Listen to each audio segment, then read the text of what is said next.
up, guys? It's Moody with Performance Unleashed. So, right here on the install videos, I just thought I'd let you know some of the tools that you're going to need besides a regular socket wrench, set, some regular sockets, deep, shallow. You really don't need much for this kit, right? Some of this stuff is very self-explanatory and it's very easy, but we thought we'd give you kind of a list of things that you're going to need to go buy if you don't have them. The first two things are two sizes of crescent wrenches. These are medium to small sizes, right? About 1.25 inches on this one, 1.5 inches on this one. These will really help you with the oil cooler lines because they don't mar them, right? It's really, really good to use, really good to have.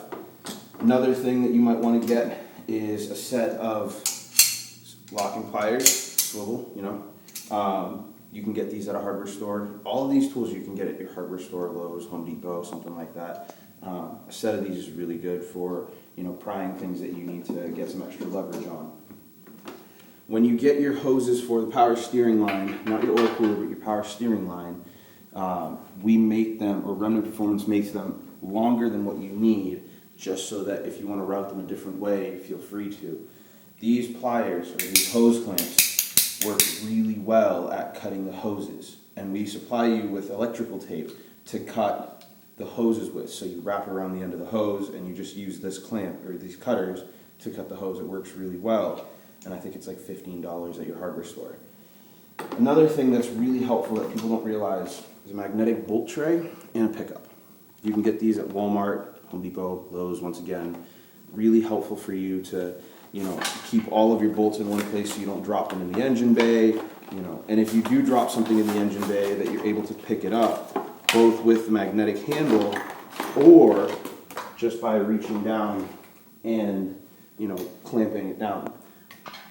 Tray's magnetic, so it's not going to fall, and everything that sticks to it is also magnetic. So if you get a metal bolt, it's never going to fall. Okay? Pickups, same exact thing. This is magnetic, and it's a clamp. So, all right, these tools are invaluable, and I think this whole set was like $5. So something like that, we highly, highly recommend for you to get. The final things that you're going to need in terms of tools are your oscillating tool. This one works really well. It's a Cobalt, but feel free to get whatever brand you like. I personally love Milwaukee, but Cobalt's also a really good brand. You could even get the Harbor Freight one. Yeah, you could go to Harbor Freight and just get one over there, or even the Walmart brand. It doesn't really have to be like a $50, $60, $100 tool. It just needs to get a couple of cuts in. And you're only cutting plastic, not metal, so it's not really heavy duty. The one that you're going to need if you're going to be doing, mods and installs on your car, which I would recommend this for anyone doing anything, regardless of whether it's a turbo kit or not, is an impact. 3/8 impact works really well. Brushless lithium-ion ones are really good. If you're going to get your oscillating tool, might as well get the impact of the same brand so you have the same battery.